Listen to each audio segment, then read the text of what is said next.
Olá, sejam todos bem-vindos. Eu sou Eduardo Almeida e esse é o Ordem na Conversa. No programa de hoje receberemos o advogado Marcondes Costa, diretor de prerrogativas da OAB Alagoas. Marcondes, seja muito bem-vindo. Muito obrigado, Eduardo. É sempre bom estar aqui com vocês para discutir as questões de advocacia alagoana, sobretudo as questões do nosso exercício profissional.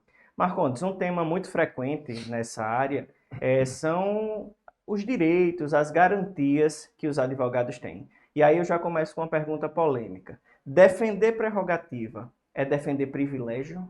Jamais.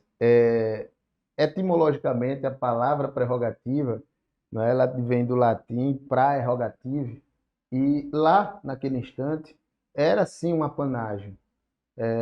Determinadas castas, elas votavam, faziam suas devoções primeiro, né, porque era uma prerrogativa dessas determinadas castas. Obviamente que hoje, no sentido de prerrogativa do advogado, na verdade, prerrogativa é defender a sociedade, defender o cidadão. Por quê? O que se defende com as prerrogativas, Eduardo? Se defende o livre exercício profissional, que é consignado na Constituição, né, no seu artigo 133, e no Estatuto da Ordem. Né? A possibilidade de transigir, obviamente sempre com urbanidade, mas de defender os interesses do jurisdicionado. O jurisdicionado é quem detém o bem da vida. E ele pleiteia através do advogado, que é quem detém capacidade postulatória. Então, defender as prerrogativas do advogado, repito, é defender a sociedade, porque o advogado está em juízo ou na sua esfera administrativa representando um direito constitucional que é do cidadão, que momentaneamente ou temporariamente é transferido ao advogado, que é quem detém esse mistério de pleitear em juízo. Marcondes, e aqui em Alagoas, qual é o nosso cenário? Quais são as principais violações de prerrogativas a advogados? Nós temos um desafio muito grande, Eduardo, não só em Alagoas, mas em todo o Brasil, que é uma cultura de desrespeito à advocacia. Né? Então, nós encontramos esse cenário, principalmente pós-pandemia, onde nós tivemos que antecipar, eu acredito, aí 10 anos dessa revolução tecnológica, virtual, né? E pós o cenário pandemia, nós precisamos reaver, não é, os atendimentos presenciais, o método de tratamento do advogado, e é um desafio muito grande. Nós, desde o início, nós montamos um planejamento para evitar que as prerrogativas fossem desrespeitadas. Claro, é uma tarefa, repito, árdua, não é? É difícil, mas não é nenhuma utopia, tá certo? Nós fizemos uma gestão, estamos fazendo uma gestão preocupada com a interiorização das nossas atividades, tanto é que nós temos na nossa diretoria de prerrogativas, pela primeira vez, um representante do interior, né? Nós pusemos em todas as subseções representantes na Comissão Estadual de Prerrogativas, nós iniciamos o nosso curso de prerrogativas pelo Sertão, né? O primeiro curso de prerrogativas em 2022 foi em Delmiro Gouveia, depois Santana do Ipanema, aí assim nós avançamos em todas as subseções, iremos concluir é, agora em 2023, né? Mas o desafio principal é extirpar essa cultura de desrespeito à advocacia, que vai desde a dificuldade no atendimento do advogado, nas diversas repartições, nos fóruns, nos tribunais, nas agências do INSS, da Receita Federal, na prefeitura, né? A gente precisa garantir o livre acesso do advogado a essas instituições, porque, repito, ele não vai lá discutir uma questão pessoal, ele não vai trocar figurinhas, ele vai pleitear em nome de um terceiro, né? Em nome do cidadão. Quantas denúncias foram recebidas e qual o canal de denúncia? Nós tivemos até dezembro de 2022 176 atuações, dessas de maneira virtual, processual ou in loco. Né? Nós precisamos, em alguns momentos, nos deslocar ao Fórum, à Justiça Federal, ao Sistema Penitenciário, agências do INSS, e nós fizemos esse trabalho que traz violações mais graves, nós pugnamos, né, a nossa comissão de prerrogativas pugnou a representação, inclusive criminal, de alguns agentes públicos. E de que forma essas denúncias chegam até você? Essas denúncias, é uma excelente pergunta, porque além dos mecanismos convencionais, o telefone que nós temos da OAB, né, o site da OAB, o telefone de prerrogativas, nós conseguimos finalmente, não é, a criação do aplicativo de prerrogativas. Então, qualquer advogado no estado de Alagoas, ele pode baixar o seu aplicativo, é o OAB Alagoas, é um aplicativo específico de prerrogativas que, indubitavelmente, ele vem otimizar as atividades, vem aproximar a advocacia com a gestão, sobretudo a advocacia do interior, né, que tem mais dificuldade de locomoção para chegar na nossa sede.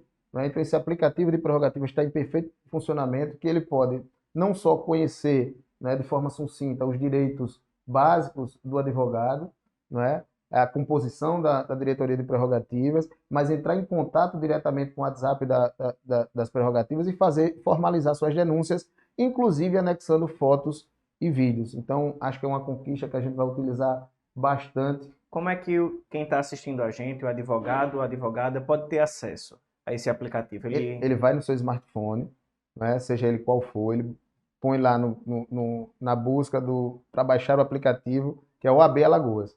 Então, OAB Alagoas, o aplicativo, está lá o OAB Alagoas, né, mas ele é um aplicativo específico de prerrogativas. Marcondes, como é que está a articulação da diretoria de prerrogativas com outras seccionais? Alagoas sediou em 2022 o Encontro Nacional de Prerrogativas. Como é que está a articulação?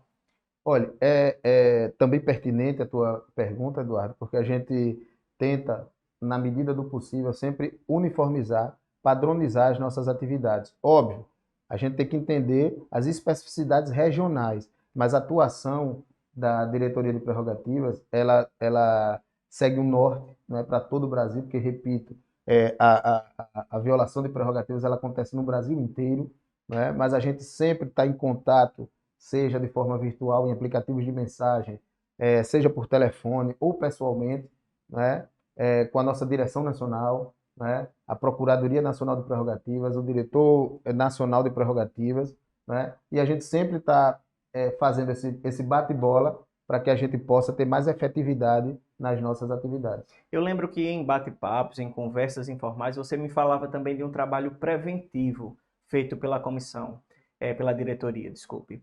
Que tipo de trabalho é esse? Isso é importante, porque a gente não quer estar aqui só enxugando gelo, a gente não quer só enxugar a lágrima do colega que teve a sua violação de prerrogativa constatada. Porque, tendo, como disse, a gente atua com toda a energia que a lei nos permite, nós temos uma gama de possibilidades para a gente combater esse tipo de violação, mas a nossa ideia é evitar que essas prerrogativas sejam violadas. O primeiro delas a primeira delas, dessa campanha preventiva, é a informação.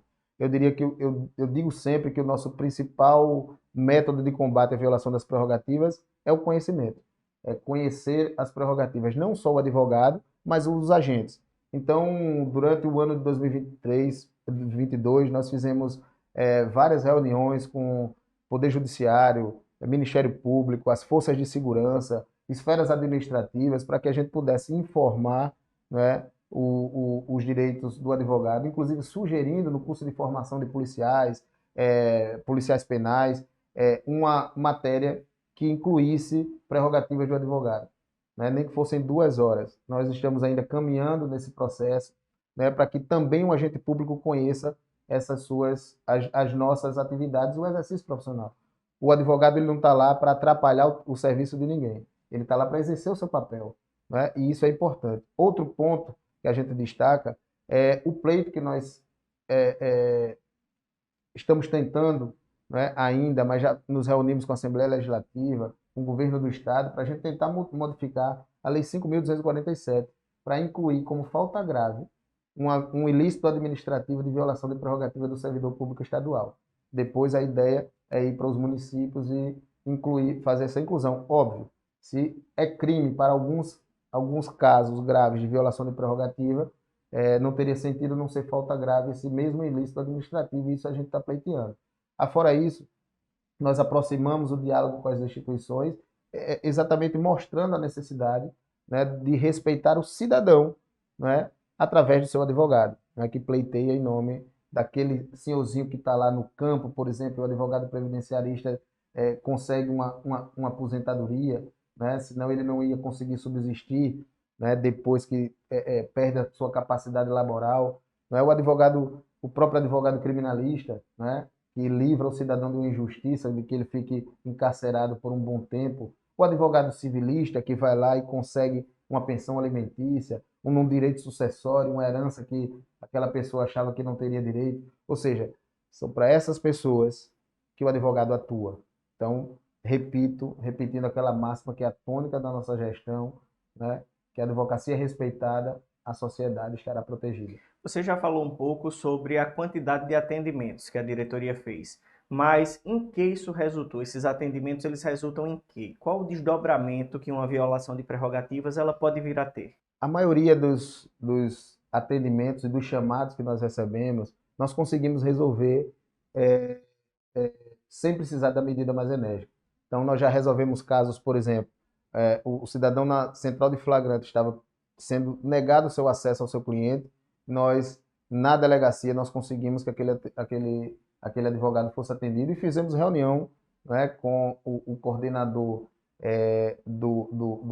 da central de flagrantes para que outros casos também não tivessem essa negativa, né? Então, a maioria dos casos a gente resolve, né, numa conversa, num diálogo, né? Mas, óbvio que os casos mais graves ou que a gente não consegue resolver, isso gera um processo, né, administrativo e a diretoria de prerrogativas ela pode, inclusive, pugnar pela representação administrativa e até criminal do agente público que violou aquela prerrogativa. Marcondes, para a gente encerrar o nosso bate-papo, o que é que a advocacia pode esperar da diretoria de prerrogativas em 2023?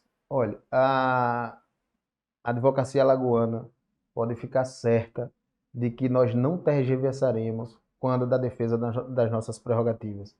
Defender as prerrogativas do advogado está longe de ser privilégio, como a gente vinha dizendo aqui, né? É defender a sociedade. Isso é uma obrigação de cada advogado e não só da instituição. Então, o primeiro passo, qualquer violação de prerrogativas, não deixe para lá, não esqueça, né? Peça certidão no que foi negado, se foi negado, entre em contato com a instituição, que nós faremos atuação. Em todos esses casos, Eduardo, sem medo de errar, nós tivemos uma atuação pronta, determinada, para que a gente pudesse, né, restabelecer o direito ao exercício do profissional da advocacia. Então, a advocacia alagoana pode esperar, entre em contato, nós temos mais um mecanismo, né, que está ao acesso da mão de todos, que é o celular, né, hoje é um instrumento de trabalho do profissional. Entre em contato com a ordem, por quaisquer dos meios, inclusive pelo aplicativo, que nós iremos atuar com muita energia para que a gente possa, né, diminuir ou extirpar completamente essa cultura de desrespeito à advocacia.